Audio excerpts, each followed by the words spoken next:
Nothing in this life is guaranteed.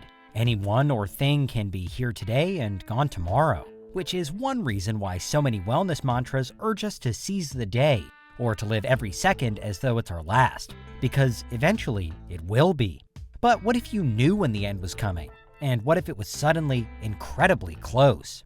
This is Unveiled, and today we're answering the extraordinary question, what if you had 10 minutes to live? Are you a fiend for facts? Are you constantly curious? Then why not subscribe to Unveiled for more clips like this one and ring the bell for more fascinating content? We'll start today's video where all good hypothetical scenario thought experiments should, a celebrity book promo. In July 2020, the actor Jim Carrey was busy fielding interviews for his new novel, Memoirs and Misinformation, the cover of which features a picture of his face when he's told that he has 10 minutes to live. In an interview with Jimmy Fallon, Carrey revealed that the image harks back to a moment in 2018 in Hawaii when a missile alert message was mistakenly sent to everyone on the island state, including himself. The message urged all who received it, in block capitals, to quote, seek immediate shelter before signing off with, quote, this is not a drill. Carrey remembers at first trying to escape before feeling that he, quote, didn't want to die in his car, and so he spent the time looking out at the ocean instead. Thankfully for all affected, the 2018 Hawaii alert was quickly confirmed to be a false alarm. There was no missile, and the message was a mistake. But the story does pose an interesting, if morbid, question that many have contemplated before, and will in the future. What would you do if you knew you were about to die? There are a number of ways in which we could imagine such a situation unfolding. Perhaps, as was feared with Hawaii, there's a confirmed, imminent, and inescapable disaster that's about to strike a massive population. Or perhaps it's an individual case where, for whatever reason, somebody knows without doubt that their time is fast running out. For the purposes of this video, we're imagining that although death is nigh, nobody is trapped. The unfortunate person, or people, facing their final 10 minutes are free to do what they like. So what happens? The first and most likely effect is chaos. And if the 10-minute warning were to be suddenly sprung upon someone, then fear and confusion could well be the overriding emotions for the duration of their last moments. That, and disbelief. Many would simply refuse to acknowledge that death was at their door, sending their terror management instincts into overdrive. We've talked about terror management theory before now on our channel, but in simple terms, it's the idea that everything we do in life is in some way guided by our fear of death, and by our hope that something about us will last longer than our physical bodies can.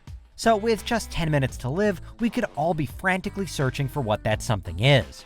In this particular situation though, the pressure would be so high, and that could also bring out the worst in people. We've seen in history how disasters are often followed by a spate of looting. There's plenty of psychology at play here, but most prominent theories as to why it happens point to the breakdown in society that occurs in general during the aftermath of a large enough emergency. And our hypothetical 10 minutes to live scenario would certainly constitute one of those. The idea is that social order relies upon a steady and reliable system.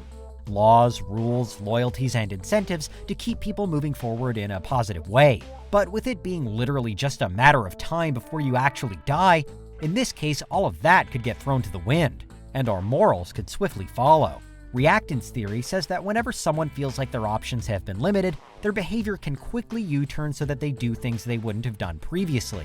That could happen here to an extreme degree, because nothing can be more limiting than knowing that your life's about to end. More broadly, moral disengagement is when a person finds any available way to justify or distance themselves from their own immoral acts. Mob mentality is one version of this, where we can blame bad things we've done on the group we were doing them with. Meanwhile, partway through their 10-minute countdown, people might find it far easier to ignore the consequences of any potentially reckless, even dangerous behavior, because they'd know that they won't be around to witness whatever happens next. But it's not as though a dystopic societal breakdown like this would definitely automatically happen in this scenario. Though there was panic in Hawaii in 2018, for example, there were no reports of those affected doing anything wrong. Instead, there were stories of groups banding together trying to get one another to safety, of strangers helping each other, and the phone lines were reportedly jammed, as people's first thoughts were to get in touch with loved ones. So perhaps we should more readily expect the goodness in humanity to come to the fore, which is a far cheerier way to approach things. Take a look through history, and there have been countless times when humans have dealt with stress and anxiety by helping each other and connecting with each other. Granted, the stress and anxiety this close to death would be extreme, But perhaps that would mean that the acts of kindness would be bigger too. More so than stories of looting and unrest, the news in the aftermath of natural disasters is often filled with stories of aid, with people giving time or money to the cause and sometimes sacrificing their own safety in order to keep others safe. Again, for today's question, it partly depends on whether it's one person who learns that only they have 10 minutes to live, or if it's everyone in the build-up to some kind of apocalypse. One of the most often repeated answers to the what if you're about to die question, though, is still that people want to talk with friends and family. This means that if we had the opportunity, we'd be most likely to spend our last moments on our phones, hurriedly bidding farewell to those most important to us. Or, in the case of a global event in the 21st century, perhaps we'd see a social media surge with final posts and tweets. It might at least be interesting to see how people sum up the end of the world in 280 characters or less. Another popular topic for debate is, what would you want your final meal to be? If you were truly none the wiser to your death until literally 10 minutes before it, then you're not realistically going to have time to cook your favorite food. But say you did have the chance to prep beforehand, what would you choose? A 2018 poll by Wishlocker in the UK found that most Brits would, somewhat stereotypically, opt for a roast dinner if they could handpick their last ever meal, with fish and chips coming in second. Meanwhile, fast food consistently ranks highly among last meal requests from death row prisoners all around the world.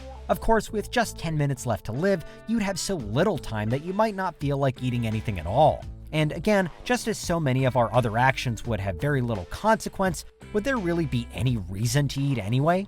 Instead, terror management theorists might predict that a human in this most desperate situation is more likely to try to do something that lasts, like write something down, make a video, or plant something to grow after they've gone. But wouldn't it be most important to just not waste the time you had left?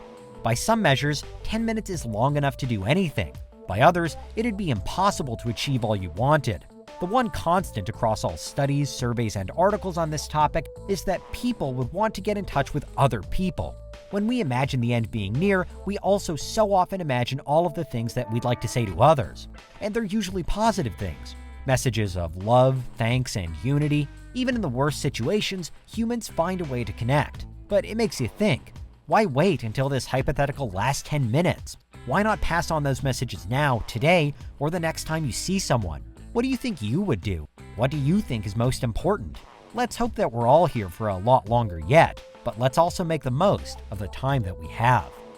What do you think? Is there anything we missed? Let us know in the comments, check out these other clips from Unveiled, and make sure you subscribe and ring the bell for our latest content.